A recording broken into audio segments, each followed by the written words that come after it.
তহিদ আফ্রিদি শ্যামাটা কিছুদিন আগে Planck video বানাইছিল, তাকে পুলিশে ধরে নিয়ে গেছে। তিনি একটা অ্যাক্সিডেন্ট করছে, গাড়ি নিয়ে বেরোইছে সকালবেলা, অ্যাক্সিডেন্ট করছে, এটা নিয়ে এরকম একটা প্লাং ভিডিও বানাইছে। তাকে পুলিশে ধরতে আসছে এবং তার মা অনেক কান্নাকাটি করছিল। দেখো সেই প্লাং ভিডিও এখন বাস্তবে পরিণত হয়ে গেছে।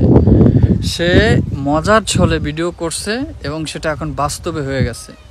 তার কি বলে হাউন আঙ্কেল ছিল বা হাউন চাচ্চু ছিল, যে কিনা তাকে অনেক প্রোটেকশন দিত এবং বাঁচাতো।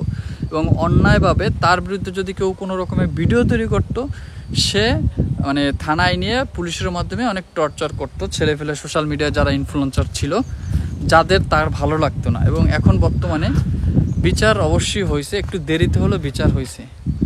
সো একটা কথাই বলতে চাই যে তুমি ছলনা করো বা অন্যায় করো বা কোনো কারণ ছাড়াই কোনো কিছু করা উচিত না।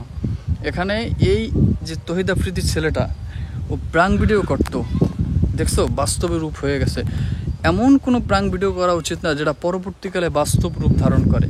তাই সব সময় আমি একটা কথাই বলতে চাই, একদিকে মানবতার ফেরিয়ালা ছিল এবং ভয়ঙ্কর তথ্য বের হয়েছে যেটা আমি দেখতে পেলাম, সেটা হলো সে নাকি মানুষকে টর্চার করতো এবং যাকে তার ভালো লাগতো না, যে ইনফ্লুয়েন্সারকে তাকে ভালো লাগতো না, তাকে নিয়ে থানায় ডিবি পুলিশ আর কি হারুন চাচ্চু বলে ডাকে, তার মাধ্যমে নিয়ে ছোট ছোট বাচ্চাদের যারা ছিল এখানে ইনফ্লুয়েন্সার এবং বড় যারা সিয়াম আরও অনেক ছিল, তাদের নিয়ে অত্যাচার করতো, বেধড়ক মার দিত।